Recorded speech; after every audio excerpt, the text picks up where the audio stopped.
Good evening and welcome to the Traffic and Safety Board meeting of May 3rd, 2018. Roll call. Stoker. Hang. Here. Samuel Moore. Here. Maureen Moore. Here. Collins. Chief Anderson. Here. And Coda here. Introductions of guests.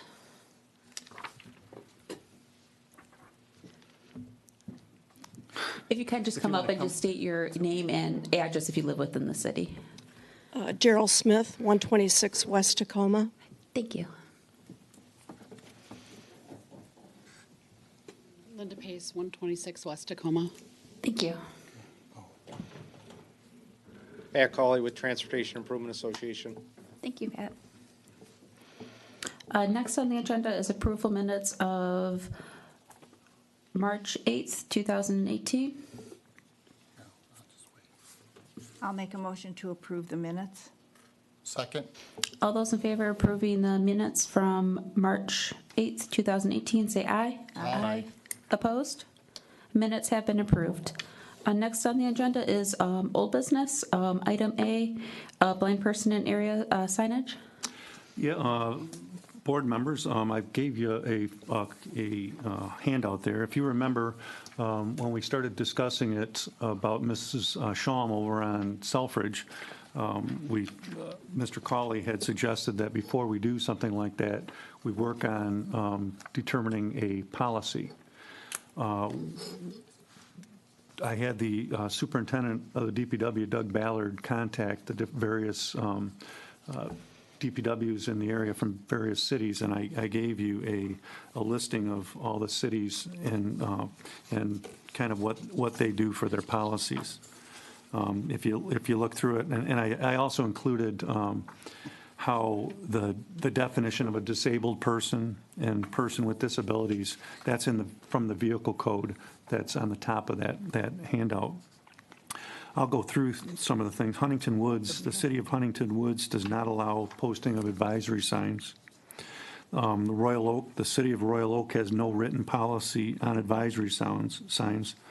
A resident may apply for a sign to the engineering department for the placement of a sign. The request goes before the Traffic and Safety Board with a document of ailment, and they reported that the signs are usually involving children. However, they don't turn down adults who are in need. Hazel Park, the city of Hazel Park does not have a formal policy regarding the installation of advisory signs. A resident may apply to the police department with their needs and request for an advisory sign regarding their needs. They reported that most of their requests are for blind persons and deaf persons. The police department qualifies the person's needs as valid, and the police department requests approval from their city council for a traffic control order authorizing an advisory sign. And if the request is approved, then the DPW installs the sign. The city of Berkeley does not have a formal policy regarding the advisory signs. A resident will notify the police department of the request, including documentation of their needs. The police department investigates and verifies the needs as valid. The police department will then report to their city council on the request for a traffic control order. If approved by council, a sign would be installed. They also reported that they do not have any advisory signs in the city of Berkeley as of this date, or while I was preparing this. The city of Troy has a formal policy regarding advisory signs. I believe I gave you a copy of what their guidelines, that's what they have for guidelines for children with disability signs. They have a formal policy. The city of Troy will only accept a request for an advisory sign of a disability sign for children less than 18 years old. A resident or property owner must submit a written request to the city of Troy along with documentation from a school official or a licensed physician verifying the child at the address is legally disabled. The city of Troy is to be notified when the child turns 18 years old so that the sign can be removed. The city of Farmington Hills does not have a formal policy on posting advisory signs. A resident may submit a written request for the sign with the contact information. They require that the written requests also include a letter from their doctor confirming the person's medical condition requiring the sign. The signs are installed by the city DPW, and every 3 to 5 years, a letter that they have in their file is reviewed, and someone will attempt to contact the person at the residence. If no one is able to be contacted, or if there's no longer a need, the sign is removed. And Oakland County is basically the same as Troy's. The county, they have a formal policy. The county will only accept a request for an advisory or disability sign for children less than 18. Person must submit a written request to the county along with documentation from a school official or licensed physician verifying that the child at the address is legally disabled. The county is to be notified when the child turns 18 years old so that the sign can be removed. So that's our surrounding jurisdictions and what they're doing. I thought it was kind of interesting that most of them didn't have a formal policy in place. However, it looks like most of them will accept those requests, which, you know, would be in order with Mrs. Shalm for those signs. I also checked with Doug Ballard about the cost of the signs, and he said that if we kind of estimated about $50 a sign would be what it would cost for those signs. He didn't give me a formal estimate, but that's what it would be. So I guess this board's got to decide whether yay or nay on recommending that we set up guidelines similar to what these cities are and what you think we should include in them. Well, I would kind of think that, in my mind, I would forward this to the council and with all the information that we've gathered, and that really would be their decision. Well, it'd be their decision, but I think as a board, they probably want to hear your feedback on it. The on what- recommendation. A recommendation. Or a recommendation. I would.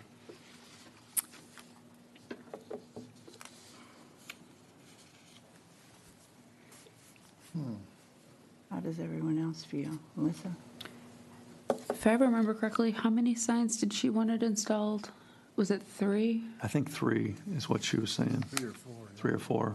And I was thinking it should cover, if they're going to do some kind of a policy, it would cover the whole realm of things. Yeah, it would have to be worded in a way that, would, probably, that's why I included this.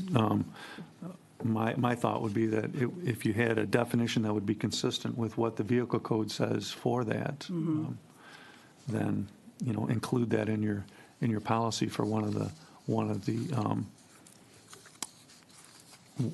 requirements. Well, I would assume Mr. Kinsep will take care of what the policy should say if they decide to have a policy. So I guess if this board doesn't want to have a specific recommendation, I guess I could send it with all the information to council that we reviewed it, but I'm not sure what I would be glad to include in my report, feedback from this group, whether they think it should go forward limiting the age requirements, or whether it would go forward with no age requirements. It seems to me that it's such a individual thing. I find it hard to put just a blank, flat. I think that each one would have to be heard, kind of, and then a decision made. This is, hers is very unusual because of where she lives. And I think Pat took a look at it. Pat, can you speak on the area that Mrs. Shalm lived? Did you look at Selfridge, or did you have a chance to? Or Yeah, I did take a look at it. I mean, of course, you got our traffic engineer looking at it. I mean, I more noted some things you might want to do with the pavement markings and signs. that's one of the things that we, because it's kind of a different area over there. Yeah, I mean, because it's kind of wide open. I will say I looked at the crash history too. There's no crashes, in that immediate vicinity. There's actually some more down Manitou. But to me, maybe some stop bars and a little bit of painting around the nose of the island would be helpful. There is crosswalk ramps on one of the legs, but not a connection to the north. Right. So my thought was, to mark that crosswalk at least. And in the future, I mean, if there is an issue with pedestrians, I don't know what the desire line's out there for pedestrians, but if they are crossing north-south there, to possibly, put in curb ramps and build connection to the sidewalk on that east leg of Selfridge, so you'd have a continuous crossing there. But I would think in the immediate, whether you're doing the, a blind person in area type warning sign, you could put pedestrian warning signs kind of bracketing that whole area if there's pedestrian crossings, to cover it, just to give the driver some notice that they could encounter a pedestrian in the area. But that would be my quick and dirty anyway. So. And then I'm sorry, but with the blind person, if they did decide to do it, where did you say the distance would be with that? And do you think that should be included in a policy that you would have, or would that be more of a procedure that would be done when the policy could probably be more general, because each area is going to be different, I would assume.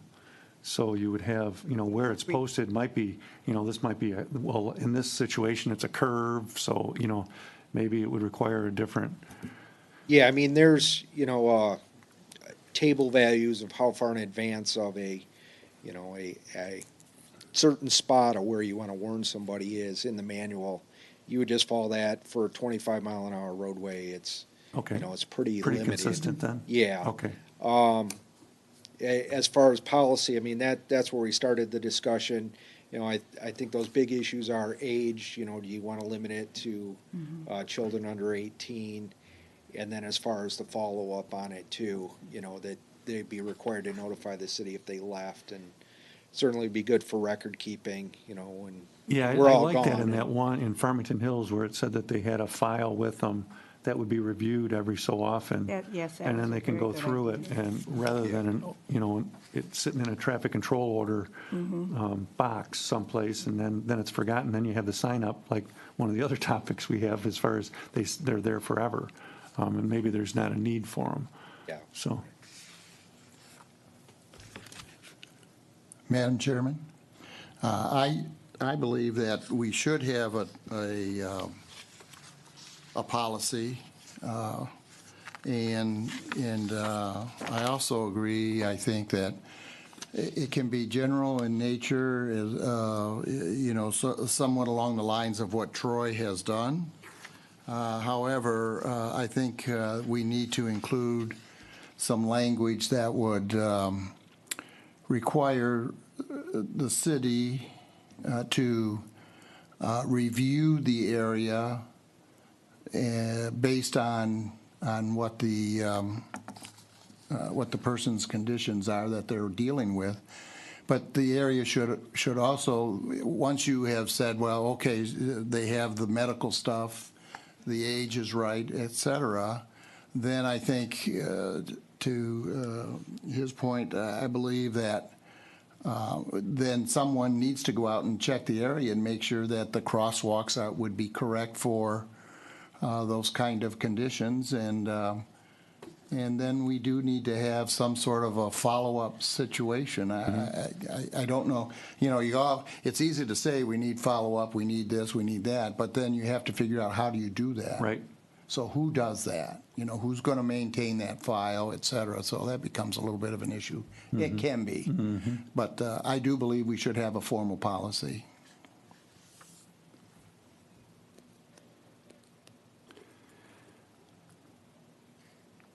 So I guess what I'm hearing from the board here, that this board should recommend to the city council that we have a policy and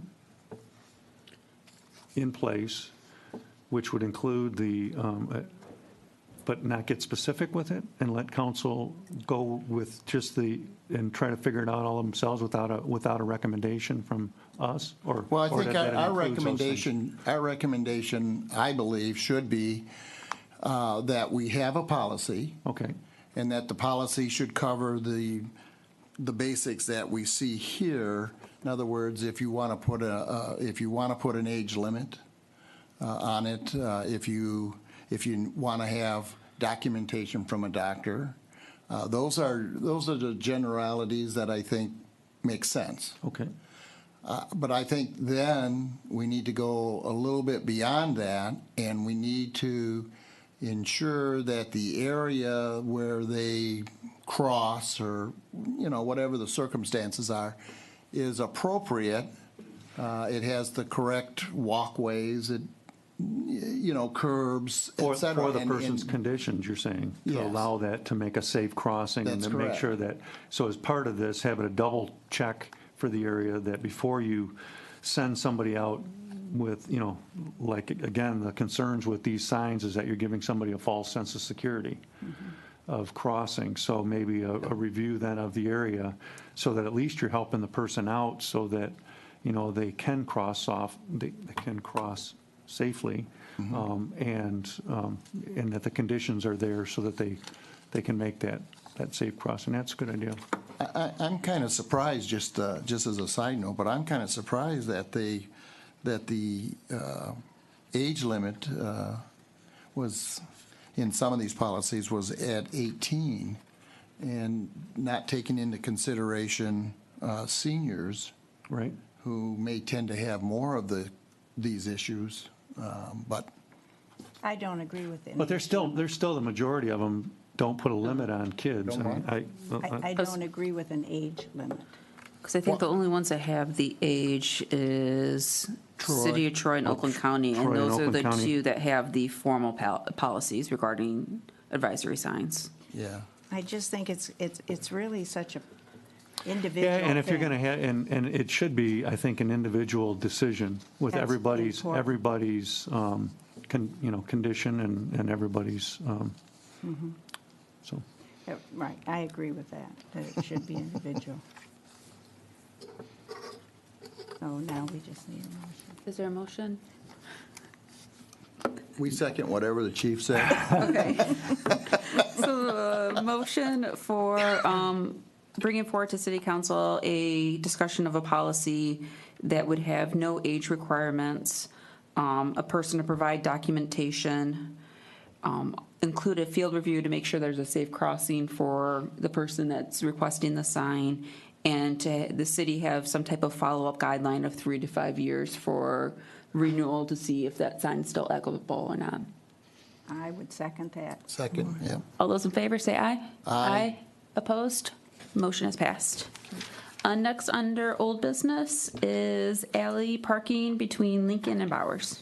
okay, I just wanted to report that with that issue, I did contact Mr. Albus, and Mr. Albus with that said that he thought that he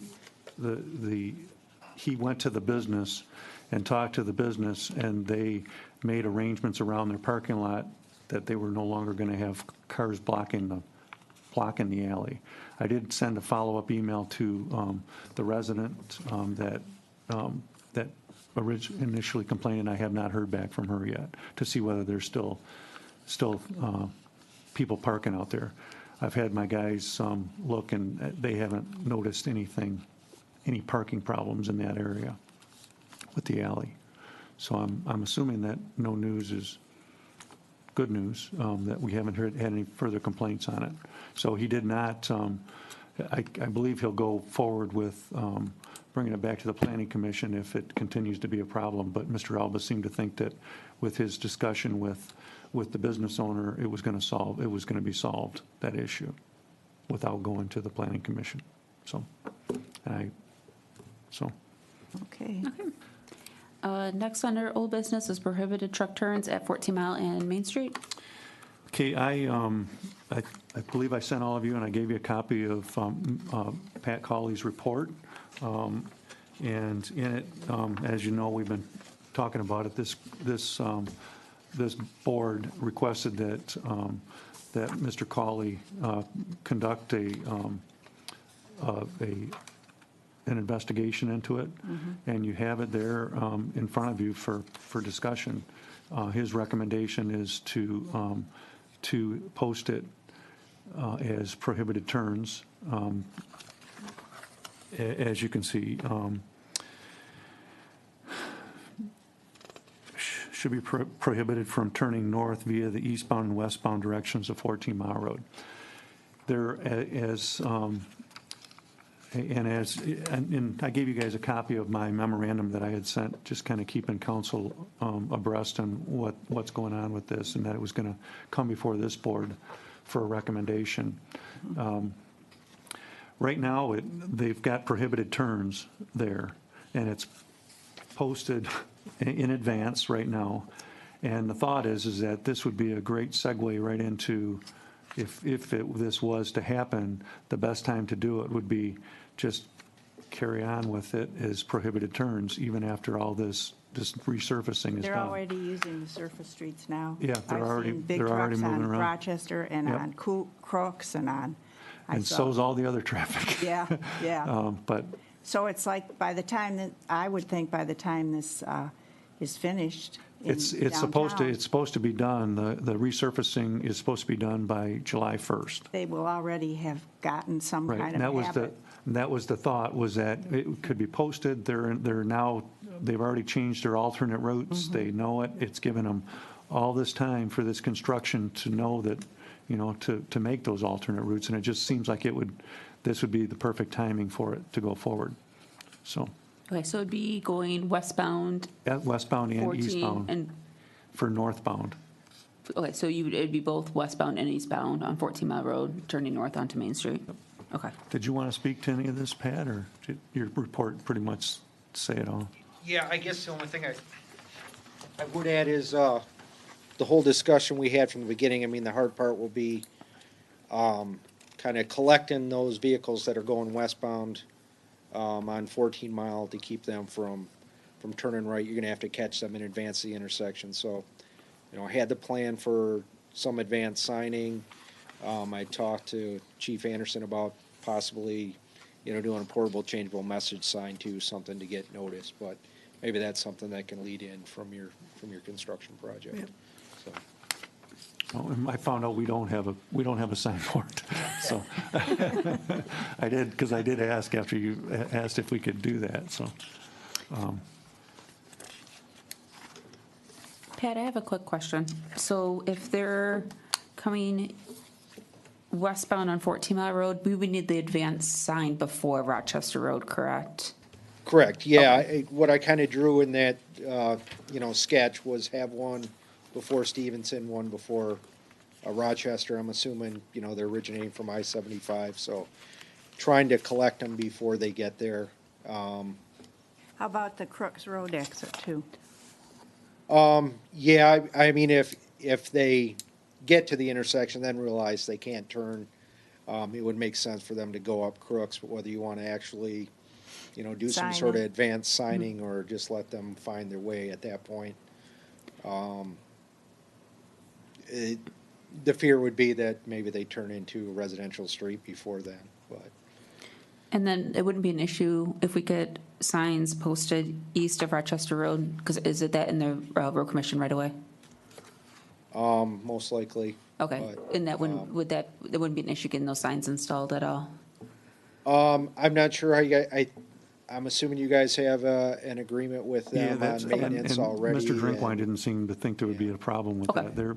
It's MDOT project, and they've been talking to the county road commission and everything during this whole process too, so I don't anticipate that being a problem. Okay, But like Mr. Cawley said, the whole thing is to try to capture them as soon as possible. Yeah, beforehand. And give them enough alleys to go, alternate routes before they get there and come forward and, but it's really, if you just, especially like I said before, that northbound from westbound, that's just destroying that curb there.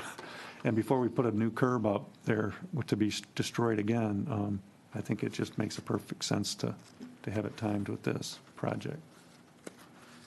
But you're also saying from trucks traveling eastbound also have I didn't think that was as much of a problem to make a turn there. Yeah, well, it's a little bit less. That's where we had the discussion before that maybe moving the detector loop back in that left turn lane because you could slide the stop bar back, but probably, a good 15 feet to a car length back is where the envelope of that truck will swing. So it would make sense to do both directions. I believe the project isn't gonna, have any modifications to the loop detector. Yeah, so. it's a No, resurfacing. it's just Yeah. resurfacing, Yeah. so then you would turn those eastbound trucks, we'd have to capture them at Crooks Road, basically, right? Before that.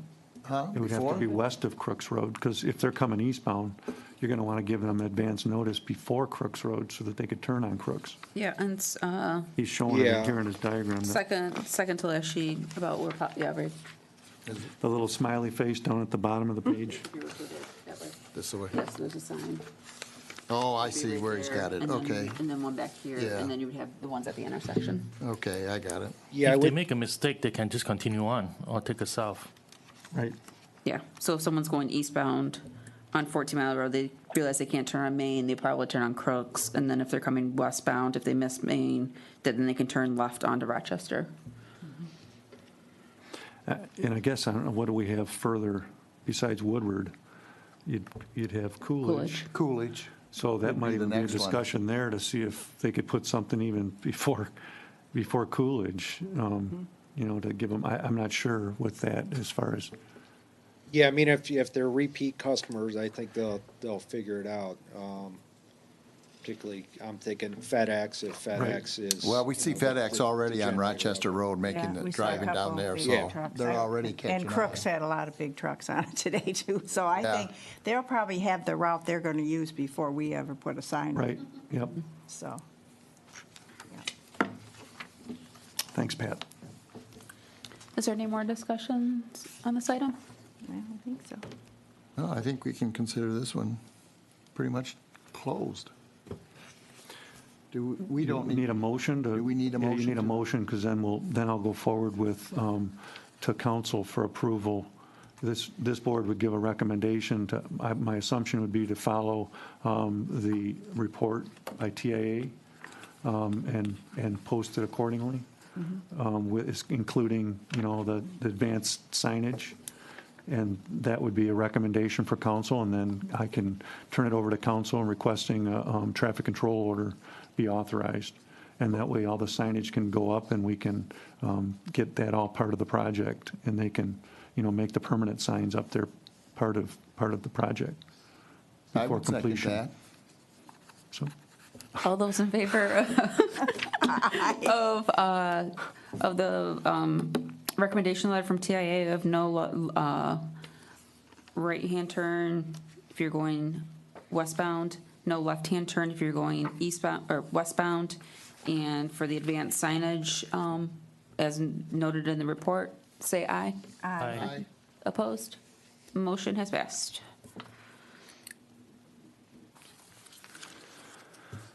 okay.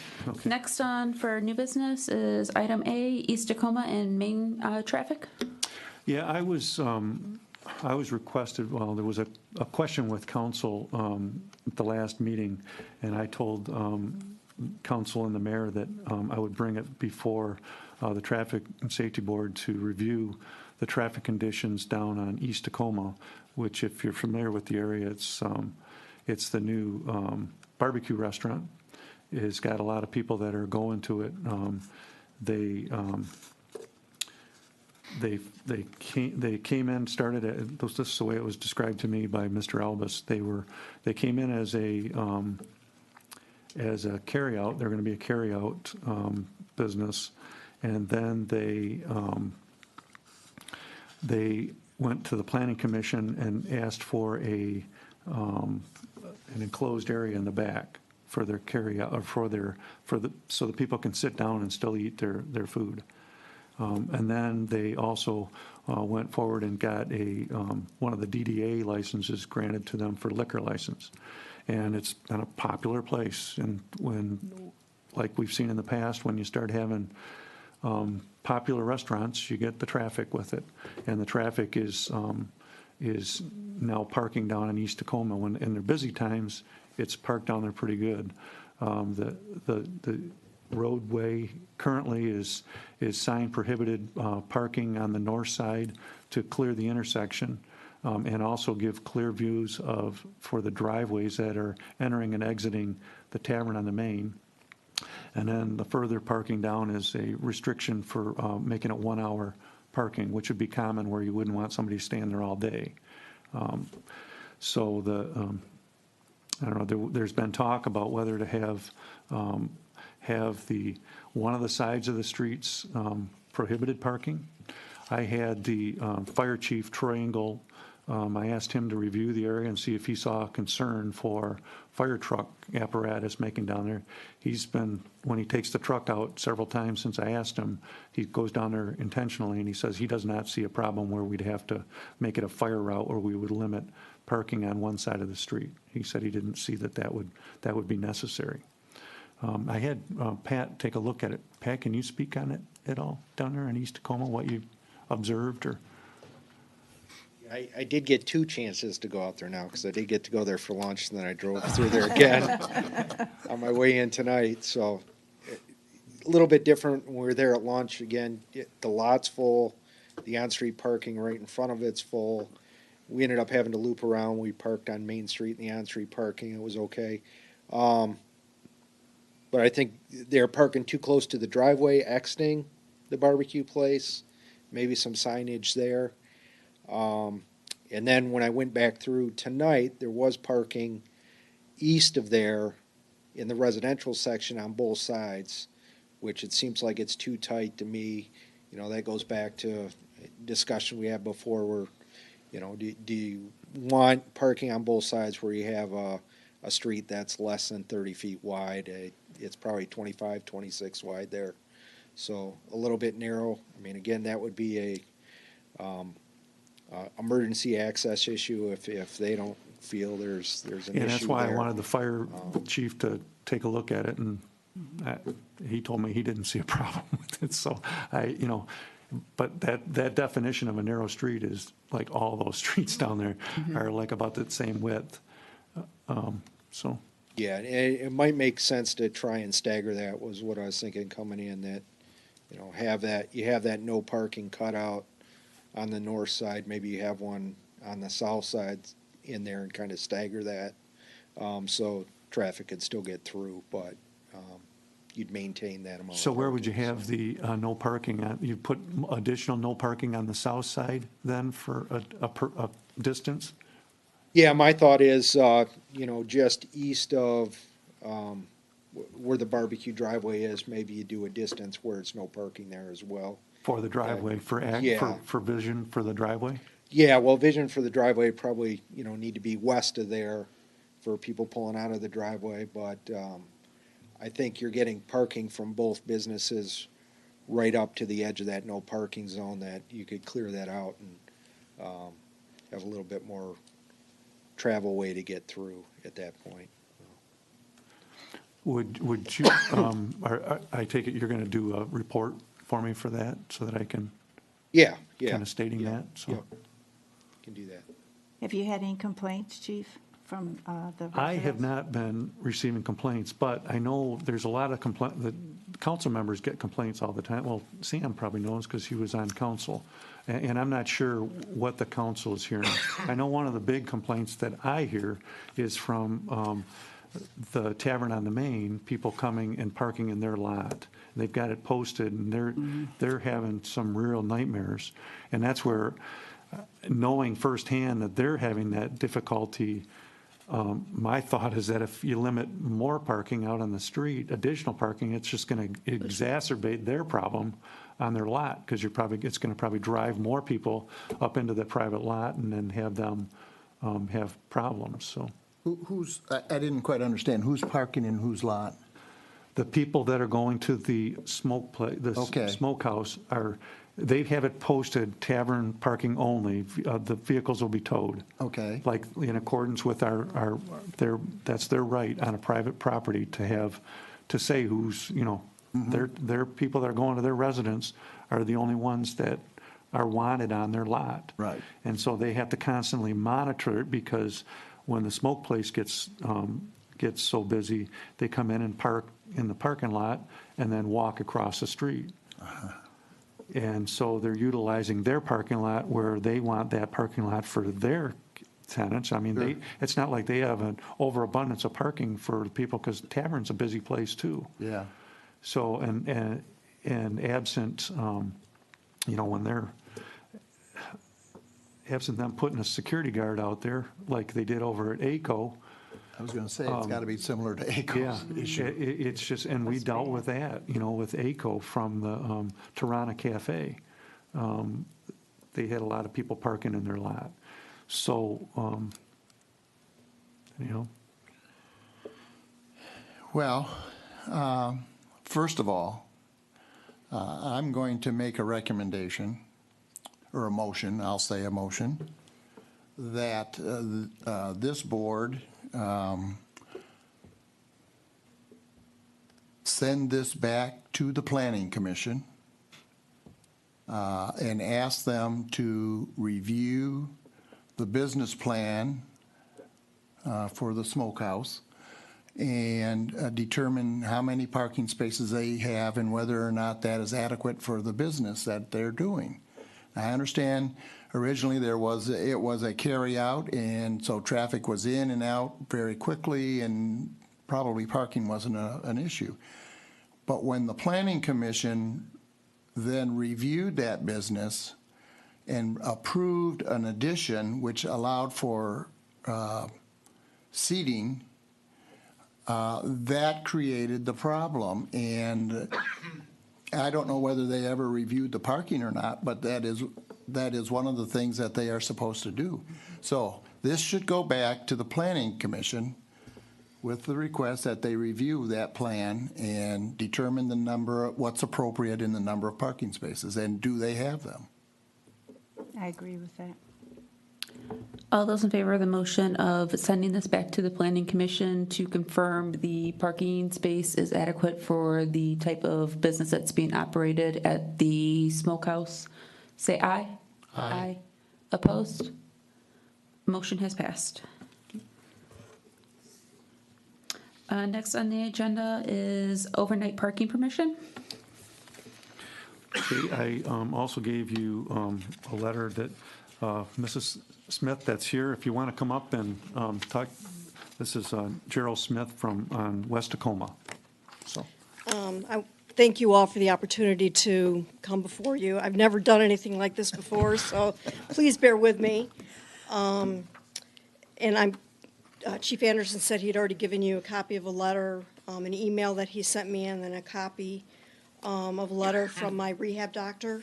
I didn't give him the copy from the rehab doctor, Okay. so Okay. I just gave him the letter that I sent you telling me Okay. what I wanted. Okay. So I didn't want to give out your doctor Oh, okay. information. So. Okay. Well, my request, and if this wasn't something that was important to me, obviously I wouldn't be bringing this to anybody's attention. Just as a little bit of a background, I have severe degeneration in my C1 to C7. And a year ago, January, I had a titanium implant put in my C5 to C7 because there's no disc space. And as a result of having that, it decreases my range of motion. The degeneration is ongoing. It will not reverse. And what has happened is we have a very, very long driveway, and it's very, very narrow. And the siding on the house is on one side. The neighbor's fencing is on the other side. And due to the degeneration, I have a lot of pain when I try to turn my neck and back in, decreased range of motion. And in September of last year, 9 months post-op, I had a car accident, which further exacerbated the pain. I've had 2 cervical epidurals, and I've had facet injections, and still having ongoing treatment for the increase in pain due to the car accident. So since all this started, I wondered if it would be possible if I could get on-street parking overnight, just because it is so painful, and I don't want to hit the house with the siding, and I don't want to hit the neighbor's fencing. And I did speak with 4 neighbors, and they each signed a form that they would have no problem with it. They've got driveways, and they understand my situation, and they would support my request. And then in answer to Chief Anderson's suggestions about either a handicap permit, I'm also in the process of applying for Social Security disability insurance. And a handicap permit has not been discussed. At some point it might, I don't know at this point. Also because I am in the determination phase, this decreased mobility and the issue that I have was listed as a limitation in my application. So again, I do appreciate you letting me do this, and if you do approve it, I'll respect the snow emergency. I know there is that in the winter. I do have a roommate, but she does travel to visit family, and she needs to be able to have access in and out of our driveway, and me as well. And it would create a little bit of a hardship on her to have to move my car all the time. So, that's all. Thank you. Thank you very much. So I can tell the board that you guys weren't members then, but back in, I looked up at the minutes to see if we had this come up before. And back in 2012, we did have a request, but at that time, the request was by a person that didn't have room in their driveway. So, you know, I've been kind of thinking how, we've got an ordinance that's no parking between the hours of 2 and 6 in the morning for overnight parking.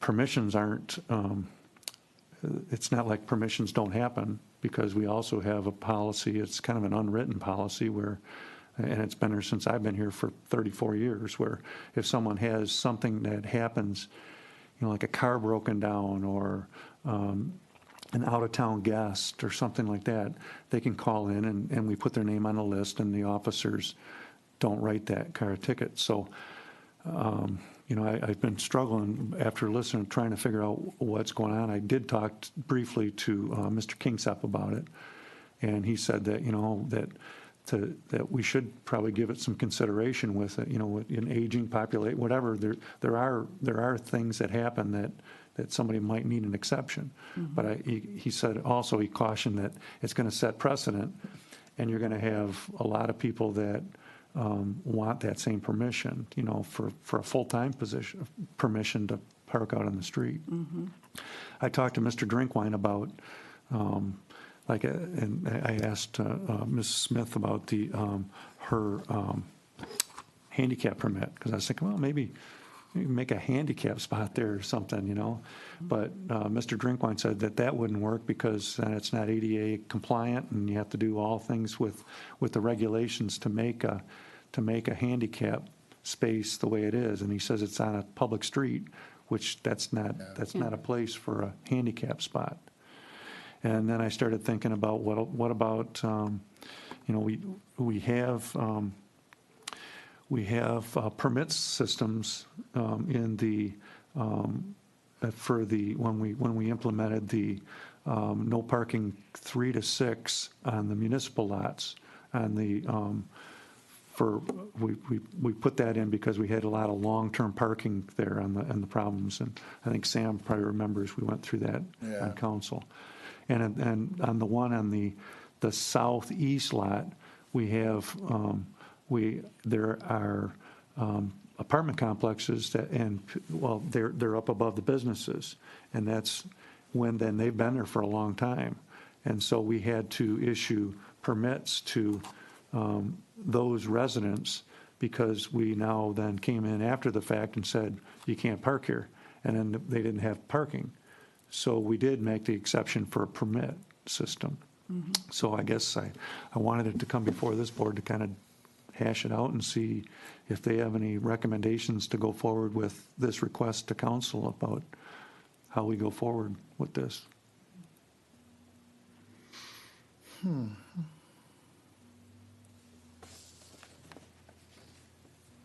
Because if this permit is granted, there's going to be others. And it's the same as with the signs, that if you do it, you're going to have a policy, and it's got to be clear of how it's done, and, you know, and what the procedure is, and because there's going to be, you know, I think you have to set, you know, parameters for when that's allowed, if it's allowed.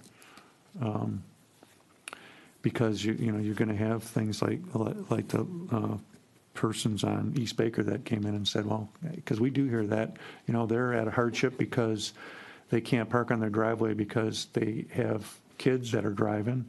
That's usually what it is it's that phase of their life when they have their kids at home and their kids start driving. They don't have room in their driveway for the kids. In this other case that we had, though, this other requester, they actually weren't utilizing their garage. So that was kind of one of the reasons that it was turned down for that. Now, is this something, Chief, that is in your purview, or we would be sending? You know, this to that's council? something that I think it needs to be legal counsel. I think John needs to be kept involved as far as how you go about making an exception to an ordinance.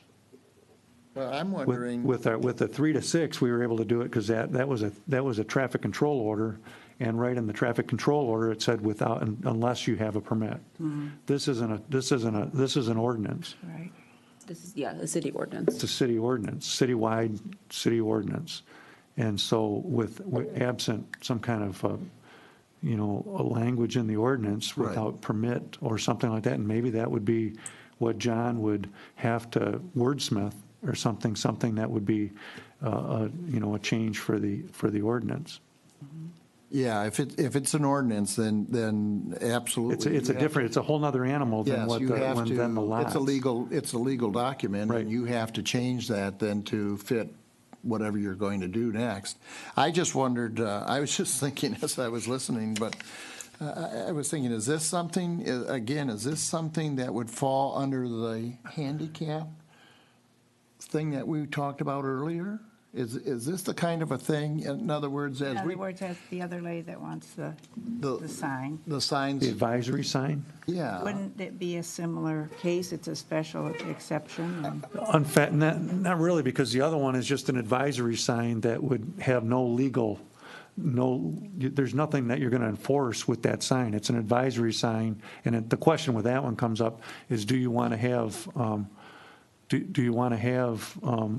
signs all over the place that, that say, Well, no, I'm. but this would have to have some kind of a permit, because if you would, just as it was mentioned earlier, if we put a handicap sign, anything of her traveling throughout her sidewalk, driveway, everything else needs to be less than 2% vertical and horizontal to be ADA requirement. So that becomes a whole nother issue of you can't just put a handicap sign. It needs to meet the ADA guidelines. Okay, and I Have you had any understand. experiences with these, Pat? Any similar thing in your time in Ann Arbor or anything like that? Or As far as handicap or as far as? as far as this situation with what? I guess we've had some similar, but it was more putting in handicap spaces in residential areas. And there was actually two kind of processes we went through in Ann Arbor. One was, for ones in the business district, and the other one was for residential. Usually the residential ones were, predicated on somebody needed a space to get to, they had installed a new accessible ramp to their house, and then the space would be designated. The only issue there is, it can't be designated as only one person's space, so we could designate it as So somebody else handicap. could come down there and handicap and park in her spot, at that spot in front of her house. Correct, but they could still go through the process, apply. We would install the space and, make it so that it would lead to wherever their accessible access was. But I think as far as you're talking, you have an ordinance that there's no parking 3 to 6 a.m. there. Yeah, 2 to 6, yeah.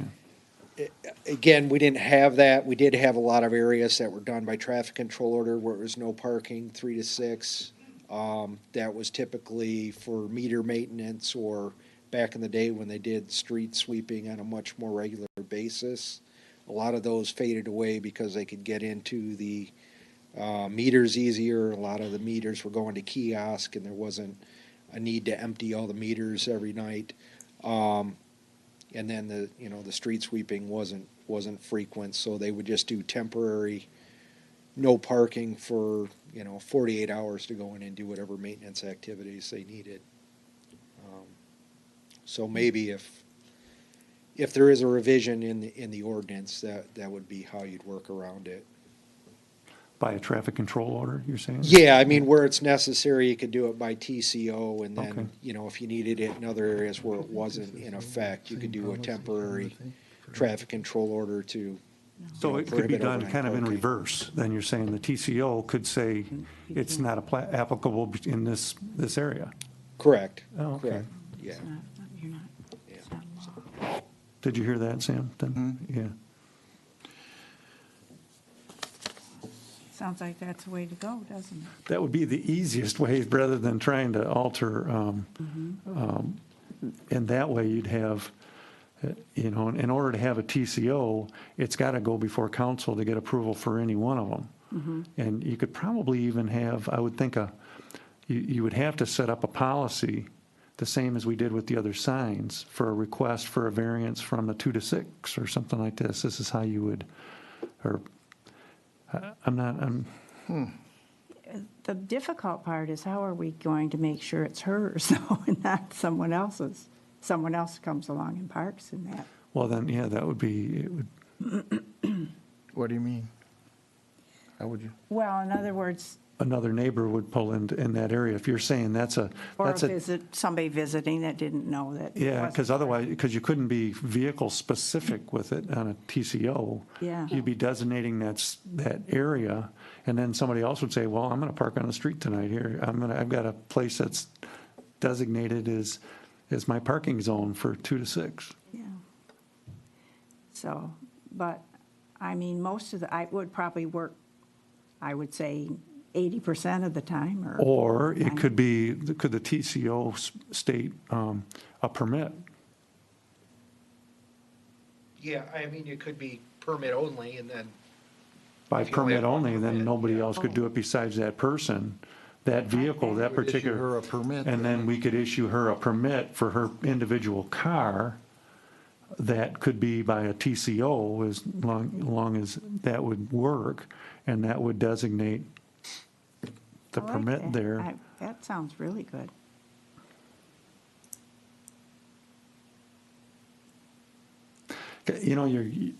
Everybody has different circumstances and things that come up in their life that you just want to try to accommodate, I mean, that's just,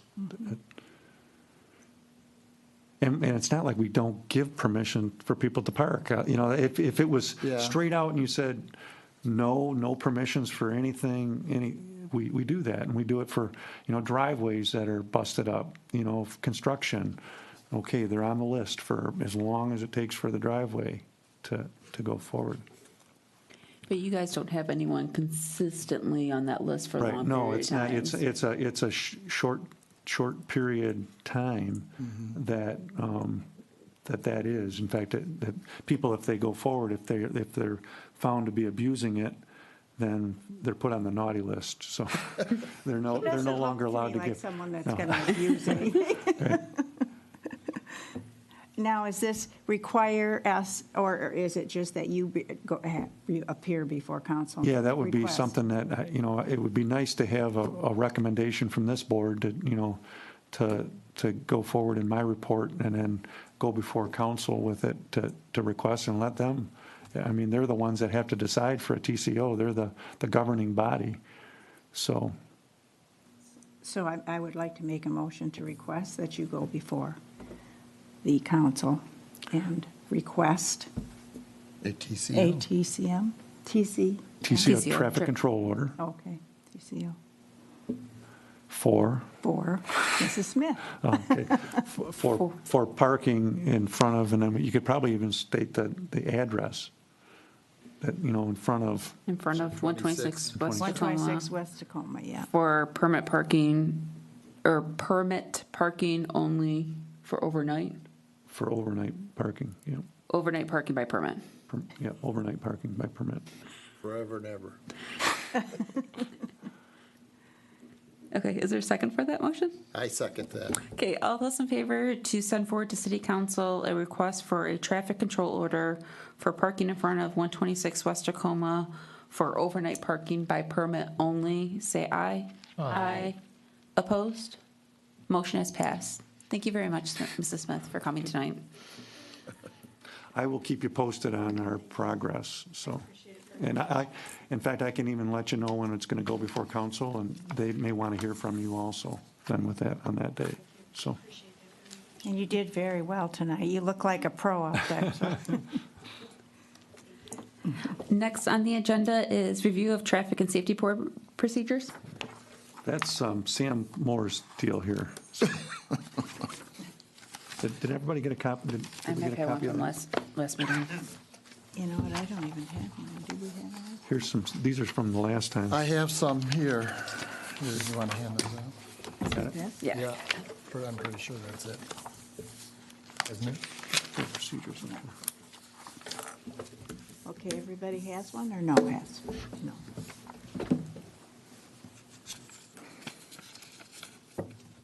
I have one.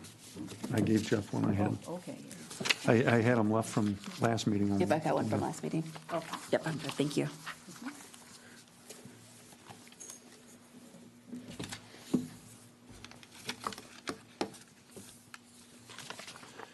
Okay, let me see, where's mine? Thank you. Okay. As this board knows, one of the things that I have been looking at is our ordinance that sets us up as a board. And there were a couple of inconsistencies really with how we are doing business and what the ordinance actually required us to do. So I took our ordinance and I went in and I made some changes, and I've listed them here on this paper. And so what I would ask this board to do is to review the changes. You may have to go back and look at the ordinance itself, but to see what I have changed, or I can talk to those if you would like, if that makes it easier. And I would like to have this, a motion made to forward this to the council for their consideration, and our ordinance actually changed.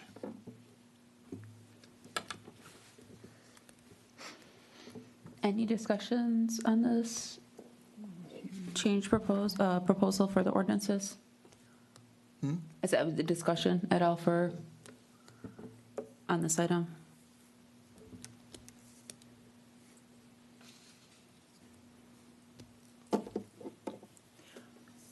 I'd like to mention that it would help a lot in our board because often we don't have a quorum, and this would allow that to happen more often. Actually, the example would have been last month. We could have had it because it But was, we had 4 people here, well, one was me. and one was the chief, and at this point in time, he is not a voting member. And so that would have certainly let us continue on with the business, and instead we had to hold off for a month, and that's a long time in between our meetings to go through some of this stuff. Yeah, because So- as you can see with this meeting tonight, things start stacking up. When you Yeah, have real issues quick. going, and it makes for a lot of paperwork for me. I Doing the can minutes. see that. And I also, I took a look at the one, there was a sentence in there that talked about the board requesting the following, or I am requesting that the following sentence be removed. That said, one of the 7 members appointed by the city council may be recommended by the Board of Education, which has probably never, ever happened. Right. Don't know why it was ever in there, but it's really not necessary. If there's anybody on the Board of Education who would like to be a member, they would be welcome with open arms, I'm sure.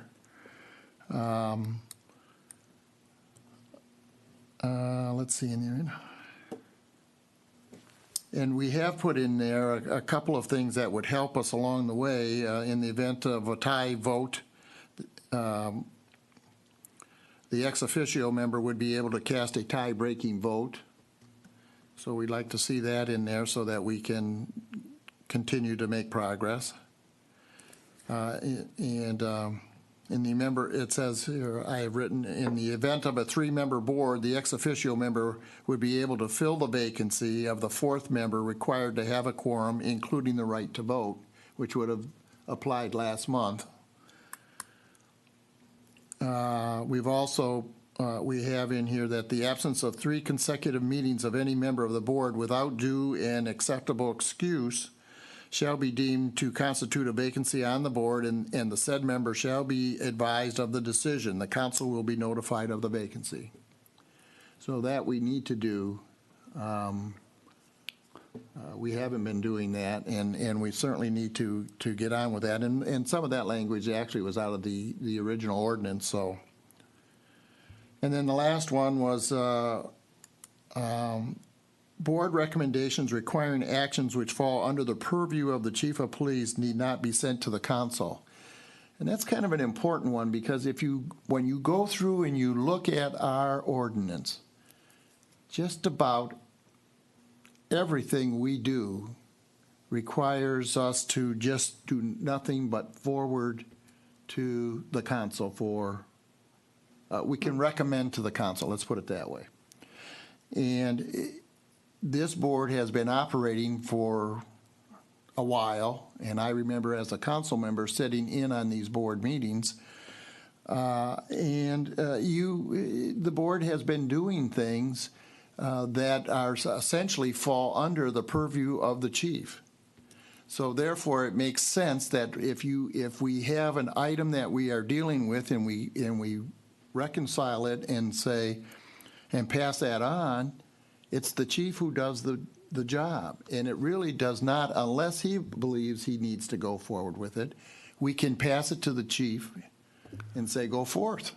Well, there's been several times that we've had, several examples in this, a resident comes in and talks about things that are really enforcement items. Mm-hmm. So does it'd be kind of crazy to have to go to council to get approval for me to direct the troops to go out and enforce traffic laws and go out and directed patrols. The moving of the signs, the speed signs, we've moved that several times on requests of residents. That's not something that needs legislative approval for. Yeah. So I think that was really an important one, and it was how do you word this so that it makes sense. And I think we got that down. And, these are changes that are minor in many cases, and many people would say, oh, my God, Sam, what are you doing? But I do believe that, that ordinance is our Bible in a sense. It is how we do business. And so anybody who reads that should be able to understand how we do business. And we have not been doing that. So those are the changes I've made, and I would like to have someone make a motion to pass this on up to the council for review and approval, hopefully, and they will direct somebody to make a change. Is there a motion? I'll make a motion to have this passed on to council and ask them if these changes could be discussed, and Mr. Kinsep could maybe make those changes to the ordinance. And is there a second? I'll second. All those in favor of passing along this proposed draft for change in ordinance for the Traffic and Safety Board to City Council for review and approval, and to have it also reviewed by the city attorney, say aye. Aye. Opposed? Motion has passed. Last item under new business is city sign replacements. I may have all the copies. You have all. I know, I was going through it earlier on. Oh, and no, realized you know what, got I the had- exact same copies. Is this I is this had it? I think Sam did something with my notes over here. Sam, what did you do to the chief? I was hurrying trying to Yeah, pass out the stuff. Do you guys have a copy of this one? I had every one addressed in my notes, and Sam took my stack. Okay, here you Wait, is it the I top have one? one. Oh, you have one. I have one. Okay. Oh, I've got it. I've got Okay. one right here. I've got it, so.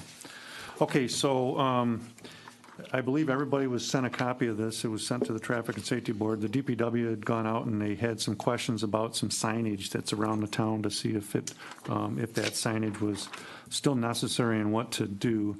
I've kind of gone through and just to kind of describe, I did some research on the signs that the DPW guys were talking about. The first thing on their list was that they had 22 non-high-intensity neighborhood crime watch signs throughout the city. We haven't had a affordable neighborhood watch program since I've been here for going on 34 years now.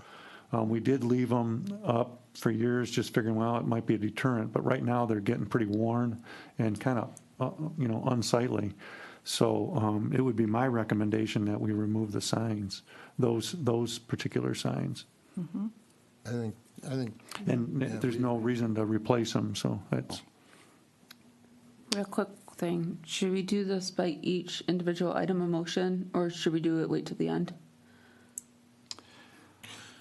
we can do it at the end. We'll do it at the end, okay, Yeah, I'll make sure I take 'cause the that- notes. The crime watch don't need a TCO to have those removed, because they weren't put in on a TCO of any type. They're just, those are signs. Okay. And the other one, it depends, I guess it depends on So we what can- your views are on these various signs. Because if there's something that will need a TCO for us to remove the sign for a reason, then that would be something that we'd probably have to go individually on. Okay. So, the next one was 2-hour parking, 5 on Madison. There's a traffic control order dated in 1975 designating 2-hour parking on Madison on both sides between Maine and Washington. There is the TCO in place. It's the same, when you have the 2-hour parking, it's close to the downtown area. We haven't had any complaints on it other than the DPW asking for it to be. And what I've found is that the signs that are posted around the city, most of them have like a story behind them. I wasn't here in 1975 to know the story of why these were originally put up. My recommendation would be replace when they're worn and leave them up as a 2-hour parking, just to prohibit vehicles from the parking in the neighborhood for, too long a period of time in front of people's houses. I couldn't even, I had a problem finding those signs on Madison. I didn't find all of the signs. They said, what'd they say, 6? And I don't think we found, 3? Yeah, something like that, 3 or So I don't even, Okay. I'm not even sure they're all there. The next one is 6 prohibited parking signs on Bowers on north and south side of the street prohibiting parking on Sunday only, 7 a.m. to 2 p.m. It's the Bowers adjacent to the Guardian Angels Church. Right. And the DPW guy said, well, that gate's not open, so that there's no longer needing to flow there. But that could be an overflow also at those hours of people down there. And you don't know if they're not parking there because of the signs are there, or whether they're parking and walking. parking and walking. They could park and walk if the signs weren't there. Yeah. And again, that would be my reasoning. It's not a mass flow of cars out of there. It's the people that are adjacent to a lot of people going to a church, and some people park there and walk. I mean, it could be somebody that Right. doesn't want to go down to 14 Mile Road and wants to pull off of Bowers Park But and there go is to a, church. there is a little pedestrian walkway. Right, through there the is still, fence there is still a walkway there, so, and again, we haven't received any complaints with this limited restriction, so my recommendation would be, follow the TCO, which was again issued in 1975, and replace and when they're worn, and leave them in place until there's something that tells us to do otherwise. Okay. The city hall signs do not, but those have been removed already from that. We did away with that when we did away with the ordinance for do not back into spaces. Then there was a question, is there a need to add a no outlet sign at the corner of Langley and Dreon?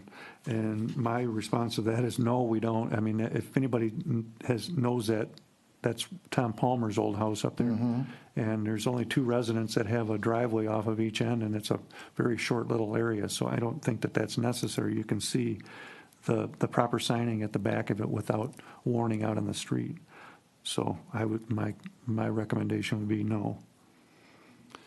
And then they question whether that we would our need of no U-turn signs in the downtown area. And I gave you guys a copy of the Uniform Traffic Rule 28.1434, which designates that you can't U-turn a vehicle in a business district already. It's kind of like one of those ones that you don't need to post signs all over the place to say it. It's because the vehicle code says, it's kind of like a prima facie speed in a residential. You don't have to post a whole residential area for, the law says in a residential area, you got to do 25 miles an hour unless it's posted otherwise. So, so my recommendation would be no. I mean, especially the complaints I've heard about the number of signs that we have in our downtown area, it seems like that's a big complaint. So my recommendation would be monitor it. If we think that there's a need to make it more visible, then add them in the future. But as right now, I don't see that we need to add those U-turn signs to reinforce a law that's existing. And we didn't know about we skipped the one about Broadacre and John M., the school one. 1 hour parking from 8 a.m. to 5 p.m. Okay, that was another TCO that I found on it, and that looks like that was the whole area around the school that was designated with that to try to keep kids from parking out into the neighborhoods during the. So it answers the question, why are they there in the first place? That helped you understand why. Right, yeah, because it's, the kids that didn't have a permit to go would park for long periods of time in front of people's houses and do what kids do when they get back and they start screwing around on somebody's front lawn, and there was probably a story with that, too. Well, John there's- M. went all the way through at one time, Right, too. yep. So, that's, yeah. So really, there's only the first one. The only one is the removal, and we don't need a TCO for that, to remove those neighborhood watch signs. So my plan is to And then, just, what? and then do we need for the Langley and Drian, that one's not necessarily a TCO, but they do not need to replace the sign. Yeah, I said And then no, the that same we- thing, and the same thing for the U-turns and the Right. DDA district, no new signs are needed. No. So those 3, we just need to do a recommendation for. No needing of signs. And then the other ones, if we want to keep the TCO as the same for the 2 hour parking on Madison near the fire department, keep the TCO the same around Bowers, and then the TCO around the 1 hour parking around the schools. And then just, if they look worn, then replace them in accordance with the traffic control order that's on file, so. I will make just one comment, and on the very last one, the day we were there looking at them, the guy did pull past the island and make a U-turn. So it does happen. It is happening, let's put it Okay. that way. So it may be something, I noted here and said not at this time, because I'm not so sure that doesn't happen a lot more than. Yeah, and it's something that I probably have to monitor and just see if there is a need for it. Yeah, because I think what happens is they get down past there's a lot of traffic up right in where the island is, and just as they clear that, it gives them a little bit of a clear way to make that U-turn and come back and go into Ace. Right, And I think that's okay. what's happening, but we did see that, so I Okay. just. I haven't seen it, so So you're good. All right. With it. It was my wife, so I didn't say anything when Okay, she yeah. did the U-turn. Okay, so is there any more discussion on this item? So I will, I will address and answer the DPW about these signs. I'll send a letter to them addressing each one of these. Okay. Follow up with them. Okay, do you need a motion from us at all? I guess if you want to make a motion that, I don't know if we need I it, don't think we do. Need it? because we're not really changing No, we're anything not that really needs to have a changing. legislation or anything like that, so I'll just, Okay. unless you think something else should change here, I don't think we need that, so. Nope, I'm good. Okay, any other new business that members from the board want to bring forward today? No, I don't think so. Okay. Any other public comments? Is there a motion to adjourn the meeting? I make a motion, we adjourn. I'll second. Okay. Thank you very much and have a good night.